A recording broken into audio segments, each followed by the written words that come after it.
నమస్తే వీధుని స్వాగతం లక్ష్యం సమాజేతం. తెలంగాణలో మరి ఎన్నికలు 18 రోజులే ఉన్నాయి. ఇప్పటికే నామినేషన్ పర్వం అయిపోయింది. సో అభ్యర్థులు ఎవరు అన్ని పార్టీలు ఖరారు చేశాయి. సో ఆసిఫాబాద్ ఉన్నటువంటి నియోజకవర్గం, ఆసిఫాబాద్ జిల్లాలో ఉన్నటువంటి నియోజకవర్గం సిర్పూర్ నియోజకవర్గం 001. సో ఇక్కడ బీఎస్పీ పార్టీకి గతంలో 2014లో ప్రాతినిధ్యం ఉంది. ఆ తర్వాత ఫస్ట్ మామ, తర్వాత అల్లుడు కూడా పోటీ చేశారు.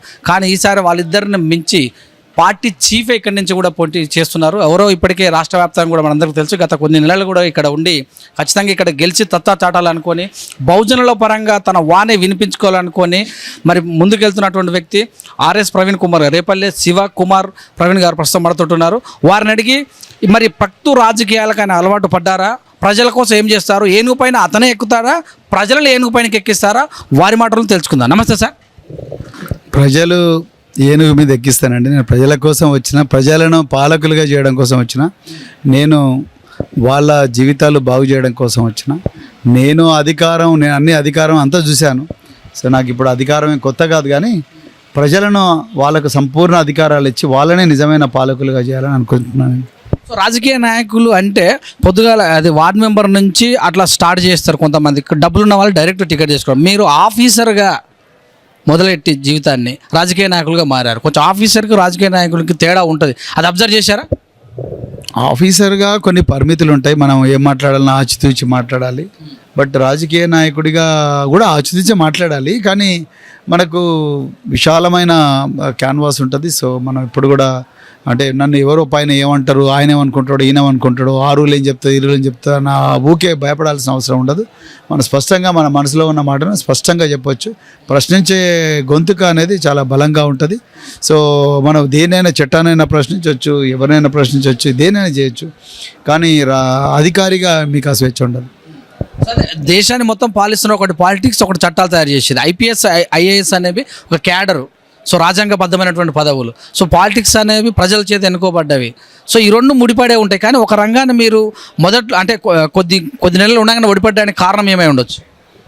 అంటే మీరు అనేది ఐపీఎస్కు మీరు ఎందుకు పదవి విరమణ చేశారు? ఐపీఎస్కు ఎందుకు రాజీనామా చేశానంటే నేను చెప్పాను కదా ఇంతకుముందే, నాకు ఎందుకో కంఫర్టబుల్గా అనిపించలేదు ప్రభుత్వ ఉద్యోగం. ఎందుకంటే అక్కడ ప్రతిదానికి పరిమితులు ఉండడం, తర్వాత నాకేమో జనాల ఆవేదన, కష్టాలు, కన్నీళ్ళు చూస్తే నాకు నిద్ర పట్టకపోవడం. అదేవిధంగా ఇప్పుడున్న అధికారంలో ఉన్న రాజకీయ నాయకులు వాళ్ళ స్వలాభం కోసం ప్రజలను మత్తులో ముంచి వాళ్ళ డబ్బులు పోగు చేసుకోవడం, ప్రజల జీవితాలను బాగు చేయడానికి రావాల్సిన డబ్బును మరి వాళ్ళ బంగళాల కోసం, వాటి కోసం, వీటి కోసం ఖర్చు పెట్టుకోవడం.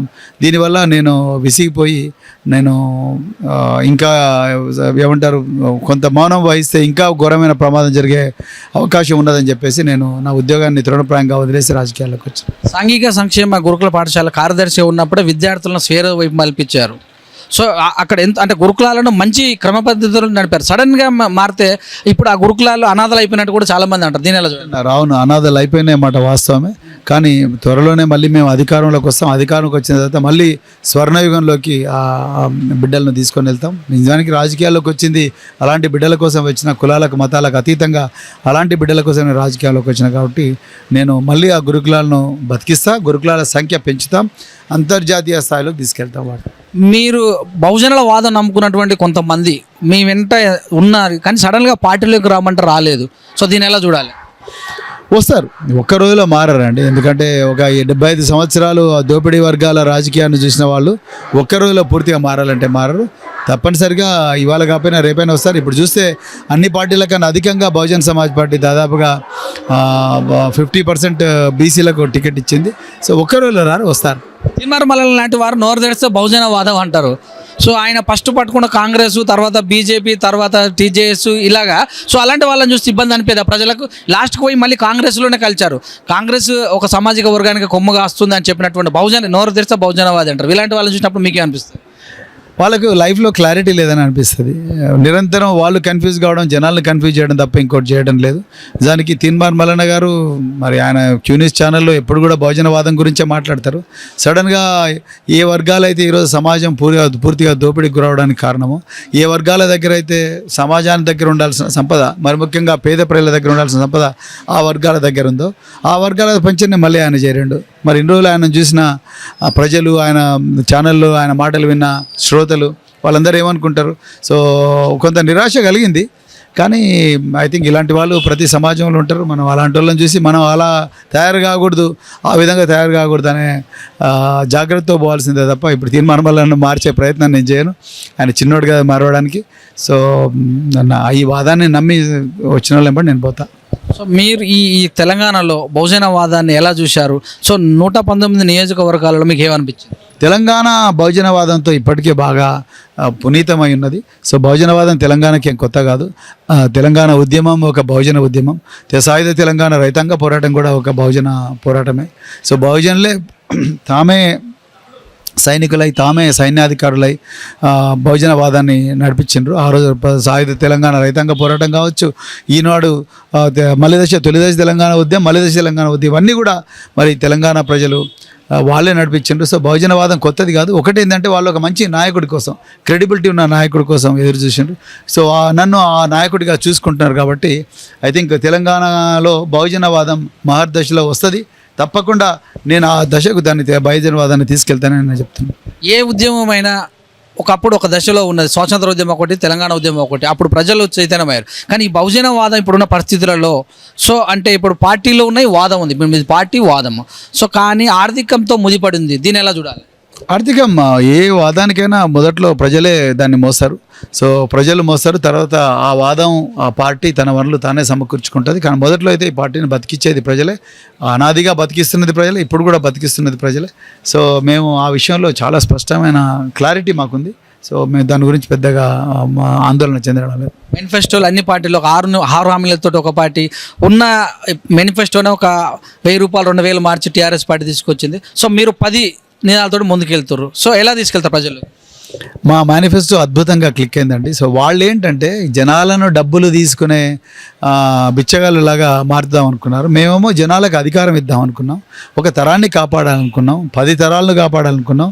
సో అందుకొరకు ఆ విధంగా మేము జనాల చేతిలోకి పవర్ ఇవ్వాలనుకున్నాం, నిరుద్యోగుల చేతిలోకి పవర్ ఇవ్వాలనుకున్నాం, విద్యార్థుల చేతిలోకి పవర్ ఇవ్వాలనుకున్నాం. అందుకొరకే మేము అలాంటి మేనిఫెస్టో తీసుకొచ్చాము. వాళ్ళు అలాంటివి తీసుకురాలేదు. భూమి పంచమని చెప్పండి, ఎవరు భూమి పంచలేదు. అదేవిధంగా ఒక మనిషి 100 సంవత్సరాలు బతికే విధంగా ప్లాన్ ఏమన్నాం, వాళ్ళు దాని గురించి మాట్లాడలేదు. తాగుడు తాగిపిస్తామంటున్నారు. మేము బెల్ట్ షాపులు బంద్ చేస్తామన్నాం, వాళ్ళేమో విచ్చలవిడిగా మద్యం పంపిణీ చేస్తూ ఉన్నారు. సో ఇక్కడే వాళ్ళకు మాకు తేడా కనిపిస్తూ ఉన్నాం. మేము సంపదను పంచుతున్నాము, అందుకనే పింఛన్లు ఇస్తున్నాము, సంక్షేమ పథకాలు చేస్తున్నాము, డెవలప్మెంట్ చేస్తున్నాము, కాళేశ్వరం లాంటి ప్రాజెక్టు తీసుకొచ్చాము. కాళేశ్వరం లాంటి ప్రాజెక్టు తీసుకొచ్చి ఇప్పటికే 175,000 ఉద్యోగాలు కూడా వేసామని మరి ప్రభుత్వం డంకబజాయి చెప్తున్నది. దీని ఎలా చూడాలి? 175,000 ఉద్యోగాలు నిజంగా వేస్తే ఈ పరిస్థితి వచ్చిండే కదా తెలంగాణలో. వాళ్ళు కనీసం 30,000 ఉద్యోగాలు కూడా ఇవ్వలేకపోయారు. 30,000 ఉద్యోగాలు ఇవ్వలేకపోవడం కాదు కదా, ఆ వేసిన ఉద్యోగాల నోటిఫికేషన్లు కూడా లీక్ అయిపోయినాయి. టోటల్గా పేపర్లు లీక్. కారణం బండి సంజయ్, ప్రవీణ్ కుమార్ లాంటి వాళ్ళు ఉన్నారు, రేవంత్ రెడ్డి లాంటి వాళ్ళు ఉన్నారని కేటీఆర్ ఒక సభలో కూడా చెప్పాడు. మరి చాలా మంచి కేటీఆర్ తెలివి అట్లా ఏడిచింది. మరి అటప్పుడు కేటీఆర్ మరి మమ్మల్ని జైలు పడేయచ్చుగా, మమ్మల్ని కేసులలో పెట్టి జైలు పడేయచ్చుగా, నా మీద నోటీస్ సర్వ్ చేయండి, నన్ను జైలుకి పంపించండి. ఆ దమ్ము లేదు. సో నీకు ఆధారం లేని తుచ్చ మాటలు మాట్లాడడం కేటీఆర్కి ఒక్కరికే తెలుసు, ఇంకెవరికి తెలియదు. సో అసలు సూత్రధారి, అసలు పాత్రధారి అంతా కూడా కేసీఆర్లే. వాళ్ళు నిజంగా తలుచుకుంటే 2 నిమిషాల ఇది ఏమంటారు దొంగలు దొరుకుతారు. వాళ్ళు తలుసుకోవడం లేదు, ఎందుకంటే వాళ్ళే దొంగలు. సో నిరుద్యోగులను నిండా ముంచిన పార్టీ ఏదన్నా తెలంగాణ ఉందంటే అది కేవలం భారతీయ రాష్ట్ర సమితి మాత్రమే. సో అలంపూర్లో ఉన్నటువంటి వ్యక్తికి కాగజ్ నగర్ పరిస్థితి, సిరుపూర్ ఏం తెలుస్తుందంటే ప్రవీణ్ కుమార్ తెలంగాణ బిడ్డ, ఎవరు ఎక్కడికి పరిమితం కాగరండి. తప్పకుండా నేను ఈ ప్రాంతంలో పనిచేసిన అండి. నేను బెల్లంపల్లి ఏఎస్పీగా పనిచేసిన, ఇక్కడ నేను గురుకులాల సెక్రటరీగా పనిచేసిన. నాకు ఈ ప్రాంతం కొత్త కాదు. నేను తెలంగాణ బిడ్డను, తెలంగాణ కోసమే రాత్రింబావులు పనిచేసిన. నేను కోనేరు కోనప్పలాగా ఆంధ్ర ప్రాంతం నుంచి వచ్చి తెలంగాణ ప్రజల అమాయకత్వాన్ని ఆసరగా తీసుకొని వాళ్ళ సంపదనంతా కూడా దోచుకొని మళ్ళీ గుంటూరుకే తీసుకుపోయే కుట్ర నేను చేయలేదు. అంత ఘోరమైన గరాన దొంగను కాదు నేను ఈ ప్రజల జీవితాలు బాగు చేయడం కోసం ఈ మట్టి బిడ్డగా నేను ఇక్కడికి వచ్చిన. సో నాకు ఆయనకు చాలా తేడా ఉంది. సిరిపురం ముళ్ళు తెరిపించింది మేమే 2014 ముందు మూతపడ్డది, తెరిపించింది మేమే అంటున్నారు. దాని మీద మీరు బాగా స్పందిస్తున్నారు. అసలు మీరు వస్తే ఏం చేస్తారు దాని విషయం? సిర్పూర్ పేపర్ మిల్లులు లోకల్స్కి ఉద్యోగాలు ఇప్పిస్తామండి. ఇప్పుడు సిర్పూర్ పేపర్ మిల్లో ఉన్న వాళ్ళందరూ కూడా మెజారిటీ ప్రజలు, మెజారిటీ వర్కర్లు ఛత్తీస్గఢ్, బీహార్, జార్ఖండ్, ఉత్తరప్రదేశ్ నుంచి వచ్చిండ్రు. ఇక్కడ ఈ గాలి పీలుస్తున్నది ఈ ప్రజలు, ఈ పేపర్ మిల్కు భూమి ఇచ్చింది ఈ ప్రజలు. అదేవిధంగా కంపెనీ వదులుతున్న కాలుష్యాన్ని తాగుతున్నది, కాలుష్యంతో కలుషితమైన నీరును తాగుతున్నది వాళ్ళు. కానీ ఇవాళ ఈ ప్రజల ఆస్తిని బీహార్, జార్ఖండ్, ఉత్తరప్రదేశ్లకు వంచిండి ఈ కంపెనీడు.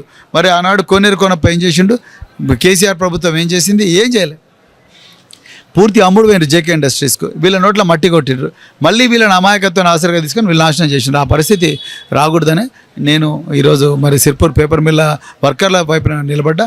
మేము వస్తే స్థానికులకు ఉద్యోగాలు పెంచుతాం, వాళ్ళకు యూనియన్ ఎలక్షన్లు జరిపిస్తాం, అదేవిధంగా క్యాంటీన్లు తెరిపిస్తాం, ఇవన్నీ కూడా తెరిపిస్తాం. మీరు ఒక జాతీయ పార్టీకి తెలంగాణకు ఒక శాఖలా ఉన్నారు. మరి జాతీయ పార్టీ ప్రాంతీయ పార్టీ లాగా మాట్లాడితే హైదరాబాద్ మినీ ఇండియా లాంటిది, సో నిజామాబాద్ లాంటిది కావచ్చు, అక్కడ చూసినట్టు చాలా ప్రాంతాలు తెలంగాణలో ఉన్న చాలా డిస్ట్రిక్ట్ కూడా మినీ ఇండియా లాగా ఉండేది. సో మరి మీరు ఇలా మాట్లాడితే ప్రాంతీయ పార్టీ లాగా భావం ఉంటుందేమో అనుకోవచ్చా?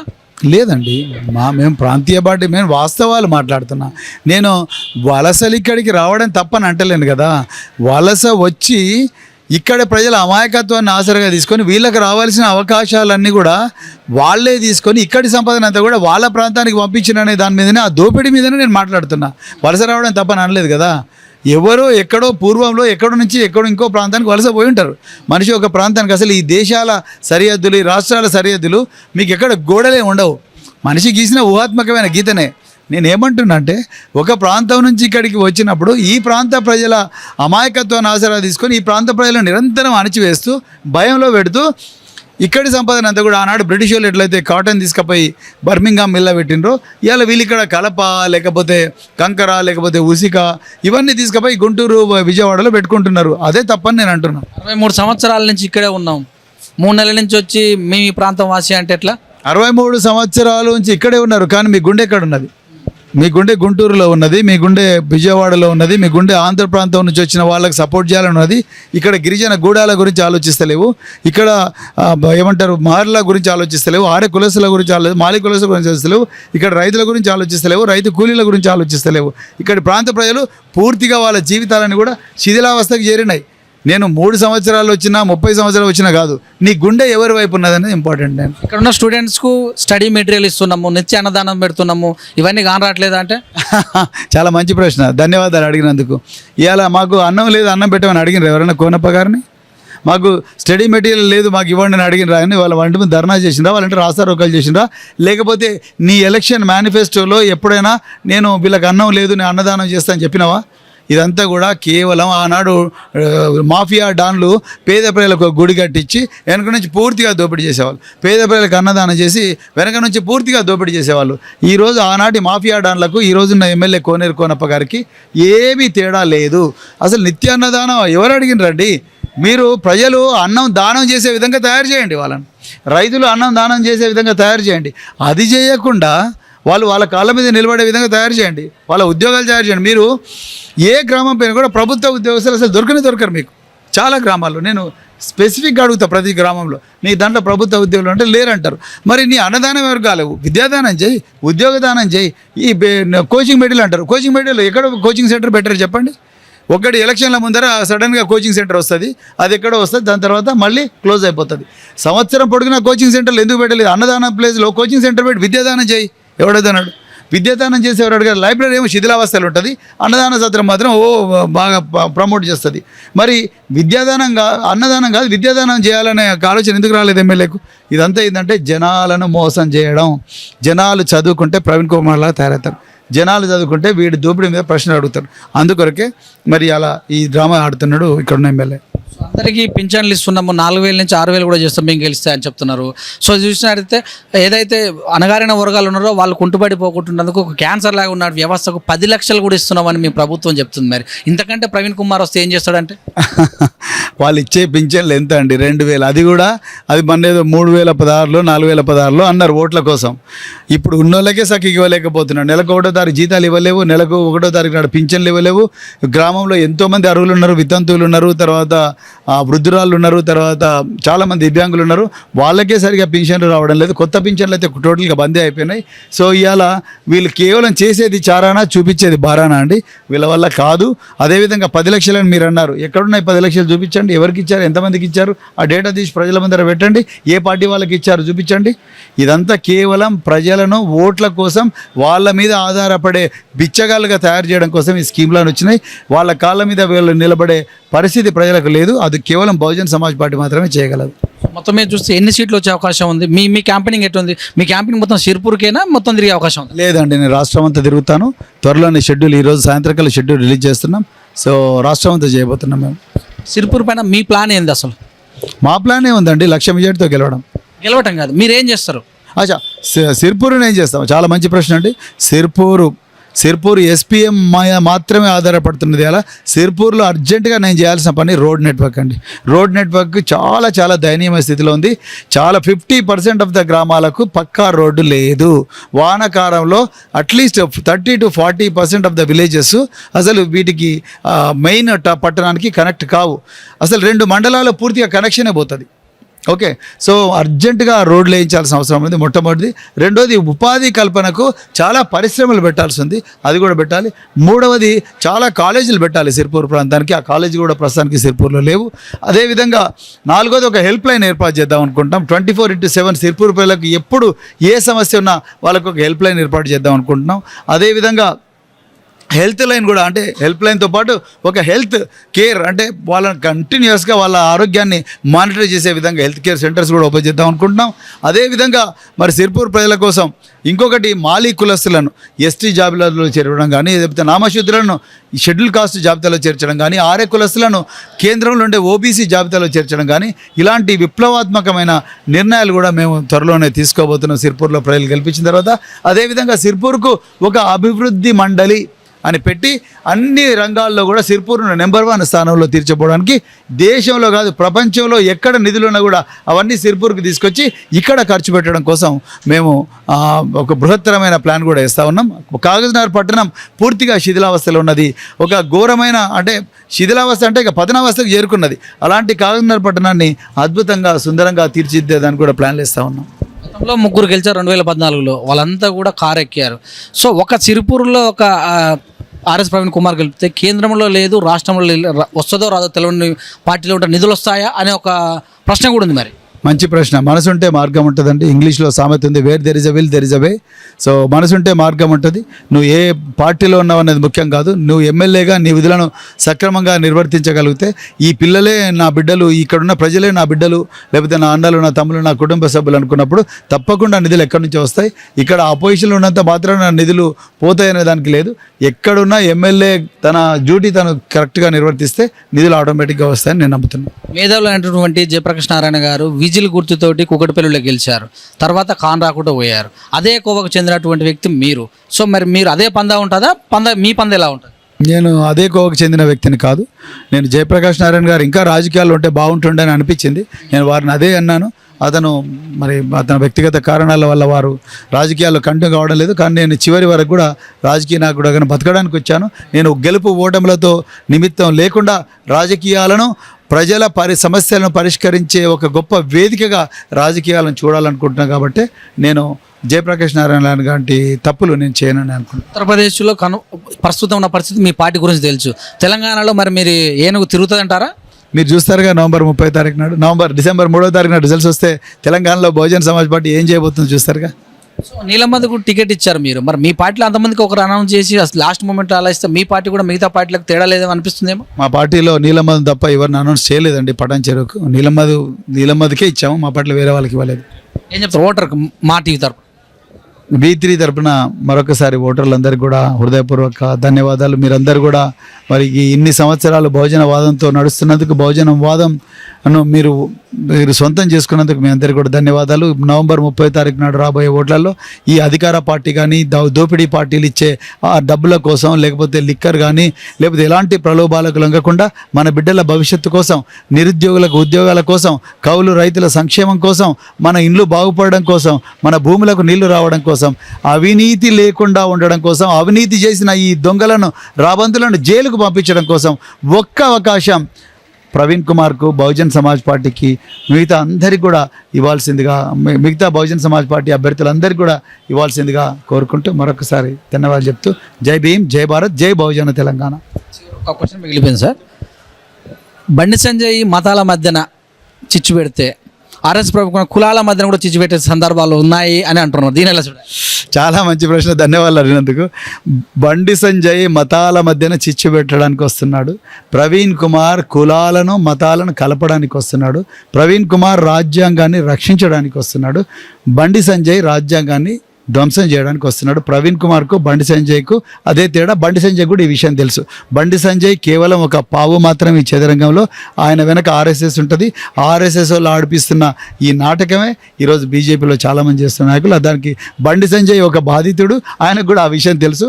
నేను బండి సంజయ్ ఎక్కడి నుంచో ఆర్ఎస్ఎస్ స్క్రిప్ట్ తీసుకొని ఇవి చేస్తే కాదు, ప్రవీణ్ కుమార్ స్క్రిప్ట్ అంతా కూడా భారత రాజ్యాంగమే, రాజ్యాంగబద్ధంగానే కులాలందరినీ కలుపుతాం, మతాలందరినీ కలుపుతాం, ఒకటే సమాజం, మంచి చక్కటి అన్ని భిన్నత్వంలో ఏకత్వం లాంటి సమాజాన్ని మరి నిర్మిస్తాడు ప్రవీణ్ కుమార్కు. బండి సంజయ్కి అదే తేడా.